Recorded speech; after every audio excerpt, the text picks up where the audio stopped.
신명기 30장 1절부터의 말씀입니다. 내가 내게 진술한 모든 복과 저주가 내게 임함으로 내가 내 하나님 여호와께 쫓겨간 모든 나라 가운데서 이 일이 마음에서 기억이 나거든 너와 내 자손이 내 하나님 여호와께로 돌아와 내가 오늘날 내가 명한 것을 온전히 따라서 마음을 다하고 성품을 다하여 여호와의 말씀을 순종하면 내 하나님 여호와께서 마음을 돌이키시고 너를 긍휼히 여기사 내 포로를 돌이시되 내 하나님 여호와께서 너를 흩으신 그 모든 백성 중에서 너를 모으시리니 너의 쫓겨간 자들이 하늘가에 있을지라도 내 하나님 여호와께서 거기서 너를 모으실 것이며 거기서부터 너를 이끄실 것이라. 내 하나님 여호와께서 너를 내 열조가 얻은 땅으로 돌아오게 하사 너로 다시 그것을 얻게 하실 것이며 여호와께서 또 내게 선을 행하사 너로 내 열조보다 더 번성케 하실 것이며 내 하나님 여호와께서 내 마음과 내 자손의 마음에 할례를 베푸사 너로 마음을 다하며 성품을 다하여 내 하나님 여호와를 사랑하게 하사 너로 생명을 얻게 하실 것이며 내 하나님 여호와께서 내 대적과 너를 미워하고 핍박하던 자에게 이 모든 저주로 임하게 하시리니 너는 돌아와 다시 여호와의 말씀을 순종하고 내가 오늘날 내게 명한 그 모든 명령을 행할 것이라.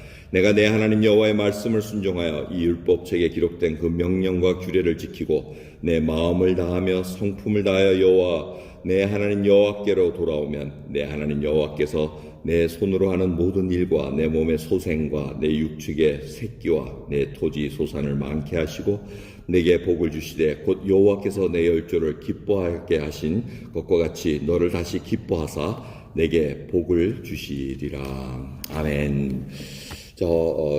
모세의 그 긴 설교가 이제 결론 부분에 들어오고 있습니다. 그러면서 내게 진술한 복과 저주가 이제 임할 거라는 얘기입니다. 복과 저주가 같이 있다는 겁니다.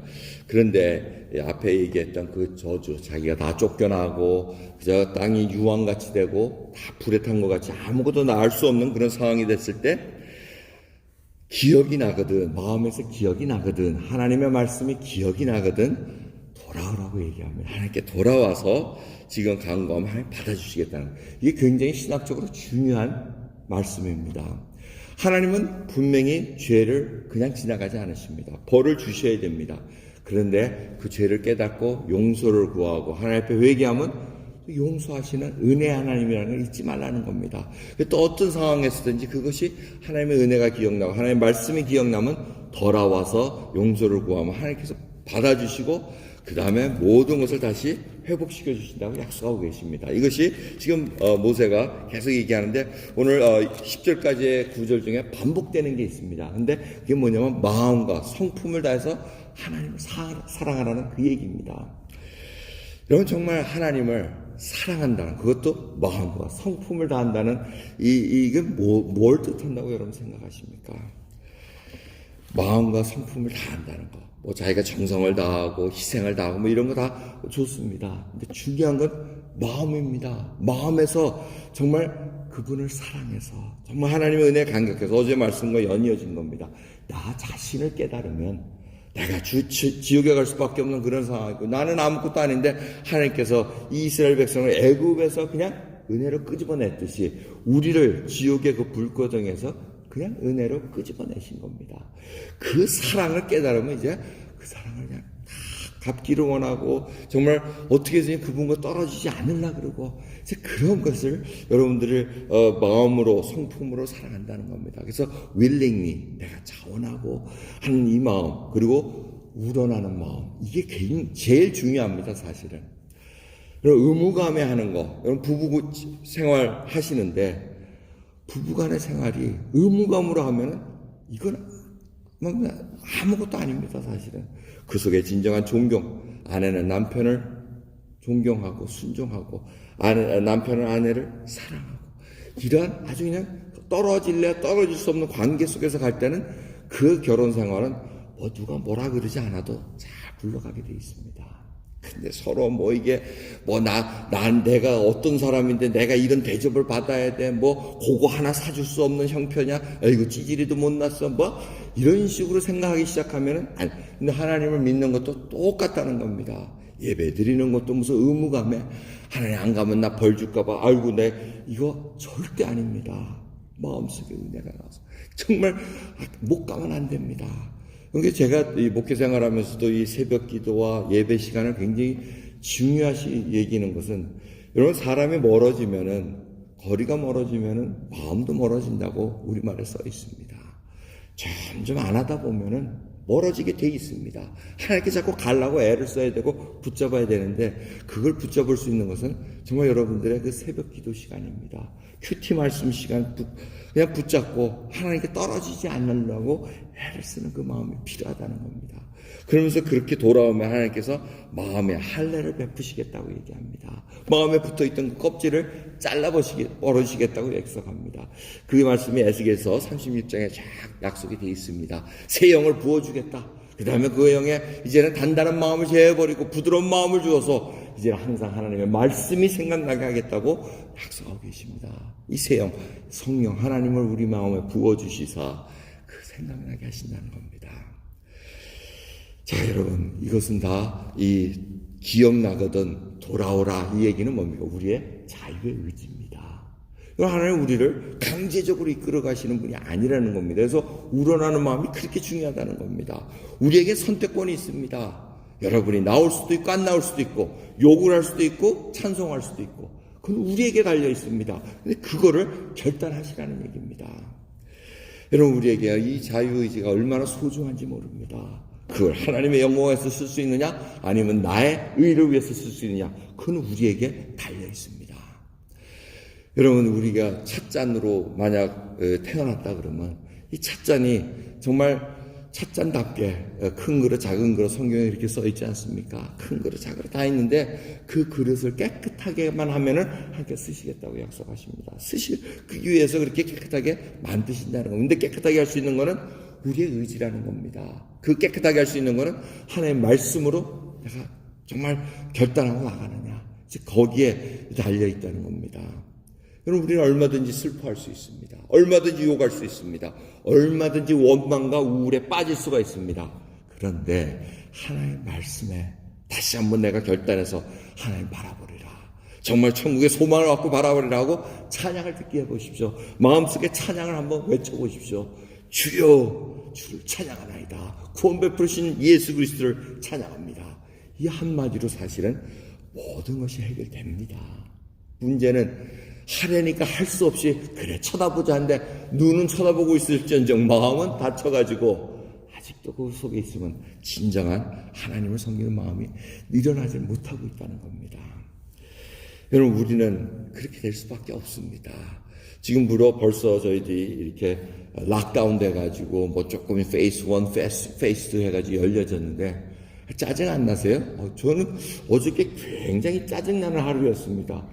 뭘 생각해도 짜증이 나는 거예요. 날씨도 덥고 후덥지근하고, 모든 게 이게 도대체 이게 끝이 안 보이고, 뭐 보인다 그래도 그게 확실하지도 않고, 이 불확실한 이 모든 상황들.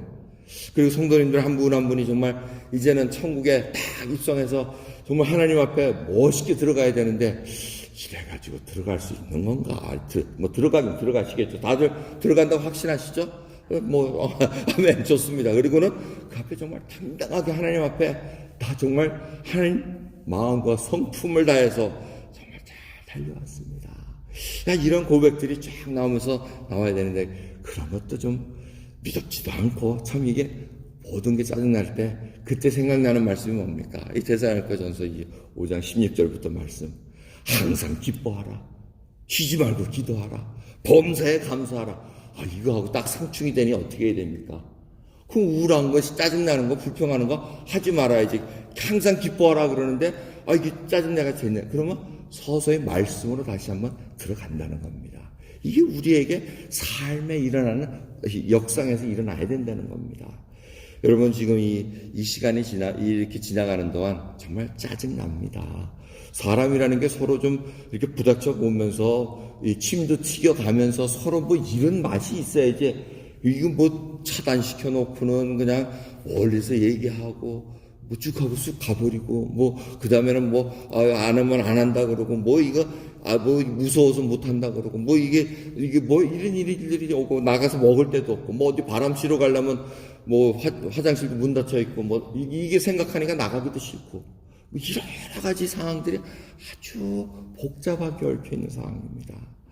그러니 상황들이 이런 것들을 하기 위해서는 어떻게 마음과 성품을 다해서 하나님께 내가 주님 상황은 이런데 주님 앞에 내가 결단하고 나가겠습니다. 이런 결단이 필요합니다. 그리고는 하나님 앞에 정말 오늘 찬양한 것처럼 이것도 여러분의 마음에 달려 있습니다. 빛의 사자들이여 복음의 빛을 비춰라. 어둠을 물리치고 주의 진리 모르는 백성에게 복음을 비춰라 하는데 이 부르는 태도가 여러분들이 아실 겁니다. 빛의 사자들이여 복음의 그거 아무 소용없어요. 다 내가 진짜 빛의 사자로서 이 메신저입니다. 하나님 나라의 대사로서 그래 내가 일부러라도 뽕뽕 때려주는데 뭐 그렇게 부르시는 분이 계신지 아니고 왜 내가 취해서 내가 부르는 거니까 여러분들은 여러분이 취해서 여러분 하나님 앞에 찬양 부르는 겁니다. 정말 복음의 빛 사자들처럼 나서야 된다는 겁니다. 이 어둠을 향해서 믿는 자들이 우울해가지고 믿는 자들이 정말 짜증이 나고 불평하고 전혀 빛의 복음의 사자로 설 수 없는 그런 믿음이라면 우리가 다시 주님의 말씀이 기억나고 주 앞에 말씀에 꿇어 엎드려야 된다는 겁니다. 돌아와서 주님 앞에 회개하고 돌아서면 하나님은 또 안아주십니다. 우리를 붙들어 주십니다. 그리고 내가 너를 얼마나 사랑하는지 다시 기억나게 하십니다. 그럼 우리는 마음과 성품을 다해서 하나님 앞에 진정으로 우러나서 주님을 찬양합니다. 주님을 예배드립니다. 주님 앞에 기도드립니다. 그래야 우리의 이 어두움을 해칠 수 있는 믿음 주시는 분이 바로 하나님인 것을 잊지 마시고 승리하는 저와 여러분 되기를 원합니다. 여러분이 승리, 기쁨, 평화 뭐 이런 거는 결과입니다. 그거를 얻기 위해서 하나님 믿는 거 아닙니다. 착각하지 마시기 바랍니다. 내가 승리하기 위해서 예수님 믿어야지. 이게 아니고 예수님을 믿은 다음에 오는 것, 결과가 바로 예수 그리스도를 믿는 믿음의 결과가 바로 승리고 화평이고 바로 사랑이라는 것 잊지 마시면서 마음과 성품을 다해서 하나님을 사랑하시기를 간절히 예수 그리스도 이름으로 축원합니다. 기도하겠습니다. 하나님 감사합니다. 오늘 진정으로 중요한 하나님의 그 뜻을 다시 한번 생각나게 해주시면 감사합니다. 우리가 돌아서기만 하면은 하나님 앞에 회개하고 나의 마음을 토해놓기만 하면은 받아주시는 사랑의 은혜의 하나님 아버지 오늘 다시 한번 바라보게 해주신 것 감사합니다. 십자가를 바라볼 때마다 정말 예수 그리스도의 그 사랑 구원 베풀어 주시고 이제는 찬양할 수 있게 해주신 것 감사드리고 감사하게 할 수 있는 그 믿음 주신 것 감사합니다. 항상 기뻐하며 쉬지 말고 기도하고 정말 범사에 감사할 수 있는 저희들로 붙들어 주시옵소서. 감사드리며 우리 예수 그리스도의 이름으로 기도드리옵나이다. 아멘.